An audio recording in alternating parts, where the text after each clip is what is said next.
So hello student, अगर आप लोग पढ़ते हैं कक्षा 10 और 12 में और आपको देना है 2026 में बोर्ड एग्जाम, तो आज की ये वीडियो आपके लिए रामबाण सिद्ध होने वाली है, क्योंकि हम आपको बताएंगे कि बोर्ड एग्जामिनेशन में एग्जामिनर जो कॉपी चेक करने वाला होता है वो आपको फुल मार्क्स कब, कैसे और क्यों देता है। तो ये वीडियो जो हमारी रहने वाली है ये 2026 का जो बोर्ड एग्जामिनेशन होगा और जितने भी स्टूडेंट हमारे कक्षा 10 और 12 में पढ़ते हैं उन सभी के लिए बहुत ज़्यादा इम्पोर्टेंट होगा। और इस वीडियो में हम आपको ये बताएंगे कि ये 3 गलतियां आपको बिल्कुल भी नहीं करनी है, क्योंकि अगर ये 3 गलतियां आप करेंगे तो बोर्ड एग्जाम में आपके नंबर बहुत ज़्यादा कम आएंगे। और आज की ये वीडियो देखने के बाद सारे सब्जेक्ट में आपके 10 से 15 नंबर ज़्यादा आएंगे, और अगर सारे सब्जेक्ट में 10 से 15 नंबर ज़्यादा आएंगे तो मान लीजिए आपको 5 सब्जेक्ट को देना है। वैसे अगर कक्षा 10 में होंगे आप, तो कक्षा 10 में आपके पास 6 विषय होंगे। एक विषय में अगर आपके 10 नंबर भी ज़्यादा मिल गए तो पूरे 60 अंक ज़्यादा हो जाएंगे। अगर आप कक्षा 12 में 12th में पढ़ते होंगे तो आपको 5 सब्जेक्ट पढ़ना होगा। एक सब्जेक्ट में 10 नंबर ज़्यादा मिला तो आपके 50 नंबर ज़्यादा मिल जाएंगे। तो यानी कि पूरे इस वीडियो से आपको लगभग 50 से 60 नंबर का फ़ायदा होने वाला है। तो वीडियो में अंत तक बने रहिए। देखिए, सबसे पहली बात कि आपको अगर आपके मन में भी ये सारे सवाल है तो आपने बिल्कुल सही वीडियो पर क्लिक किया है। सबसे पहली बात कि अगर आपकी हैंडराइटिंग खराब है तो आपको क्या करना है। दूसरी बात कि बोर्ड एग्जामिनेशन में जब हमें आंसर राइटिंग वाली कॉपी मिलेगी, जैसे ही हमें आंसर राइटिंग वाली कॉपी मिलेगी तो कॉपी को मिलते ही हमें क्या करना है।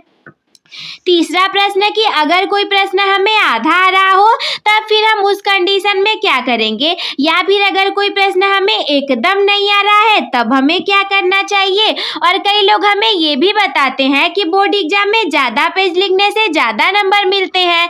तो क्या ये बात सही है, बोर्ड एग्जाम में ज़्यादा पेज लिखने से हमें ज़्यादा नंबर मिल जाएंगे। तो चलिए पहले प्रश्न का आपके सल्यूशन बताते हैं। सबसे पहला प्रश्न, अगर आपको ये नहीं पता कि बोर्ड एग्जामिनेशन में कॉपी के मिलते ही आपको क्या करना है, तो इन 4 बातों का आपको बिल्कुल अच्छे से ध्यान रखना है। इन 4 बातों का आप ध्यान रखेंगे कि बोर्ड एग्जामिनेशन में कॉपी मिलते ही आपको इन 4 बातों का ध्यान रखना है। इन 4 बातों को अच्छे से करेंगे तभी जाके आपकी मेहनत रंग ला पाएगी, वरना हो सकता है कि अगर आपने कॉपी के मिलते ही इन 4 बातों पर ध्यान ना दिया तो पूरे 1 साल की मेहनत जो आपकी है वो पूरे तरीके से बर्बाद हो जाएगी, मिट्टी में मिल जाएगी।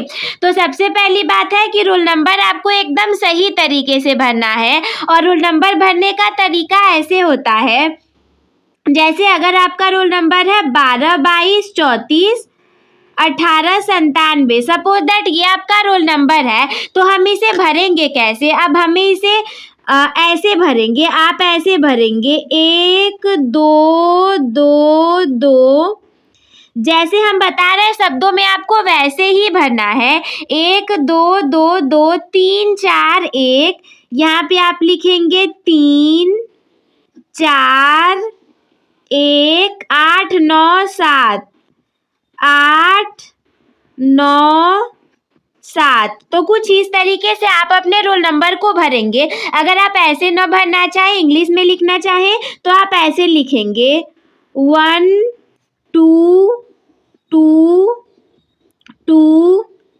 3 4 1 8 और इसके बाद 9 एंड 7। तो कुछ इस तरीके से शब्दों में आप अपना रोल नंबर भरेंगे। बिल्कुल भी आप इसे ऐसे नहीं भरेंगे इकाई, दहाई, सैकड़ा, हजार, 10,000, लाख, 10 लाख, करोड़, 10 करोड़, अरब। हम भर दे 1 अरब 22 करोड़ 23 लाख 41,897।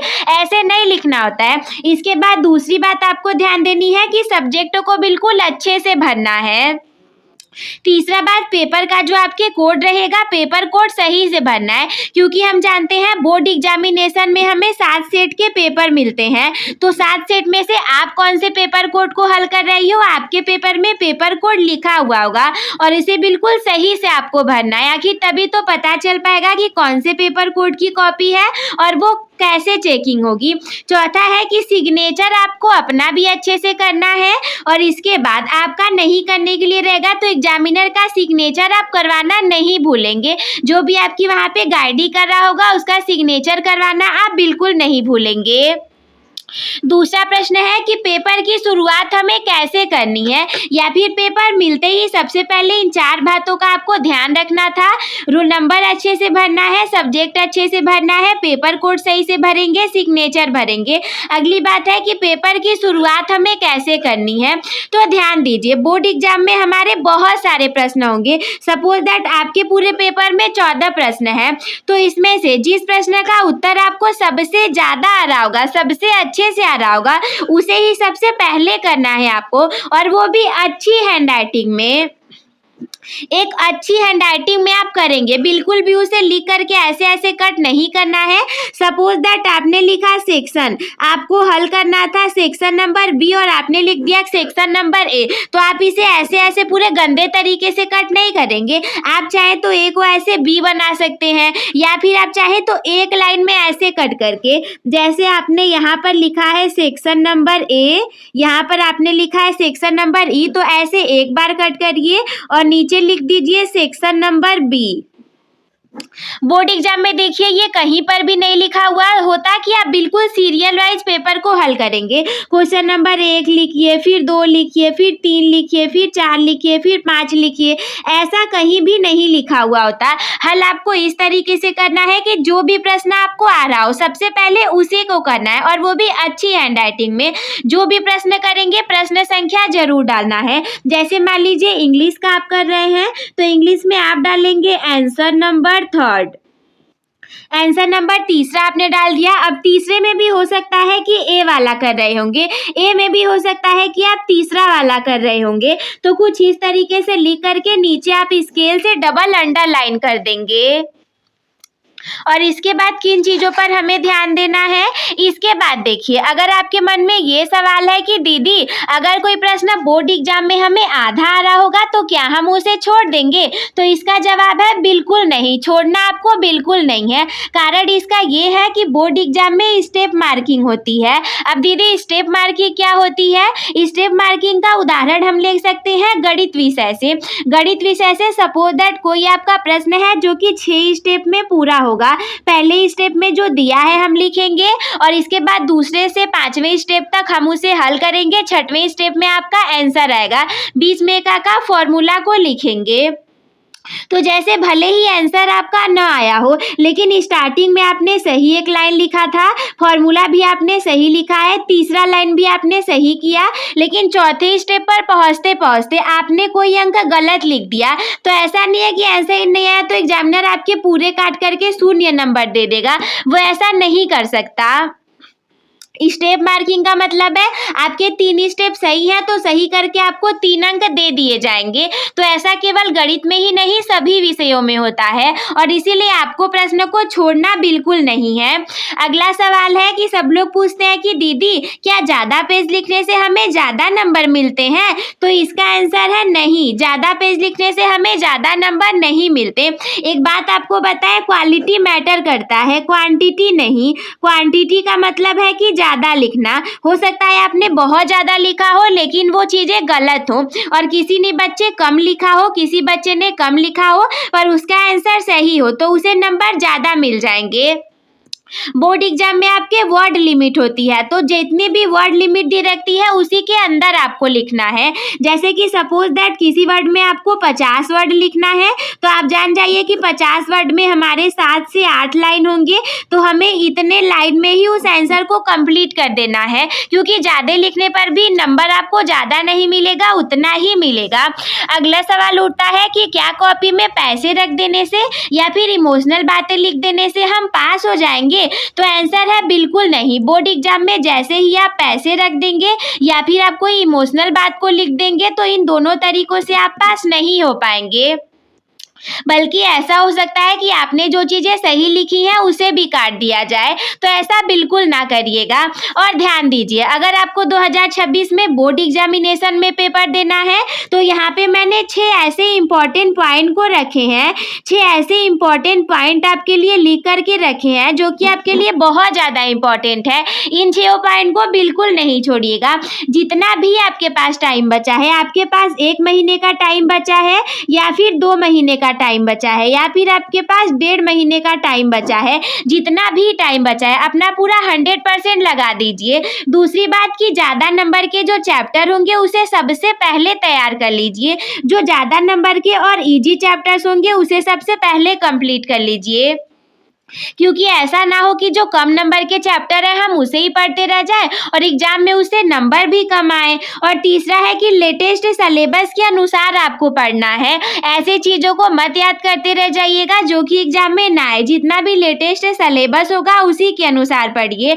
और एक बात बहुत ध्यान से दीजिए, अगर आप 10 में हैं तो आपके पास 6 सब्जेक्ट है, 12 में हैं तो 5 सब्जेक्ट है। आपको सारे सब्जेक्ट तैयार करने हैं, क्योंकि अच्छे नंबर आपके तभी आएंगे जब आप सारे सब्जेक्ट को पढ़ेंगे। आप 1-2 सब्जेक्ट को तैयार करेंगे तो कम नंबर आएंगे। 2 सब्जेक्ट में 100 नंबर ला करके बाकी सब्जेक्ट में 33 नंबर लाने से अच्छा है कि आप सभी सब्जेक्ट में 80 नंबर लाएं। सारे सब्जेक्ट में 80 से 85 नंबर लाने पर नंबर आपके बहुत ज़्यादा आ जाएंगे, जबकि 1-2 में 100 लाने से हमेशा ही नंबर कम रहेंगे।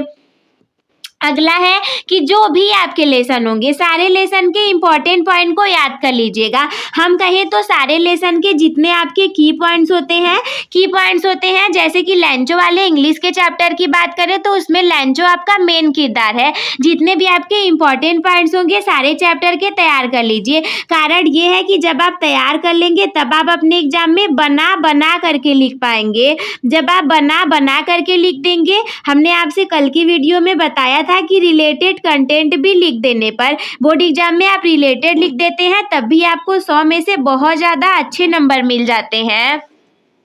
और सबसे लास्ट पॉइंट आज के वीडियो का हमारा लास्ट है कि लास्ट 3 ईयर के जितने पेपर होंगे